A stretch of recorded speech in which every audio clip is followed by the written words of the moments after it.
আসসালামু আলাইকুম, কি অবস্থা, কেমন আছেন আপনারা সবাই? তো আজকে ছাদে আসলাম, এটা হচ্ছে দোকানের ছাদ। তো আসলাম এখানে, আসছিলাম আসলে আমার এই কাপড়টার জন্য।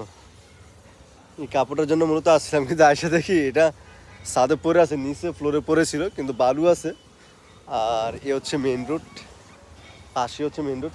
এটা আমাদের দোকানের সামন সাইড, আর হচ্ছে পেছন সাইড, আর পাশে হচ্ছে খাম্বা। তো খাম্বাটা তালা দেওয়া আছে, কারণ এদিকে জানি না কোনো কিছু আজ পর্যন্ত ঘটনা কোনো কিছু হয় নাই, শুনি নাই। কিন্তু এখানে আউটলেটটা খুবই ভালো, আউটলেটটা খুব অসাধারণ। আজকে ওয়েদারও সেই, আমার পিছনে সূর্য আছে, আর হচ্ছে টাঙ্কি, পানির টাঙ্কি, খুবই ভালো, খারাপ না। ওইদিকে বাচ্চারা খেলতেছে, আসলে আমরা সবসময় দেখি খেলাধুলা করে, কিন্তু আজকে মনে হয় কথা বোঝা যায় না, মাইক্রোফোন ইউজ করে নেই, হঠাৎ করে আসলাম। শান্তি।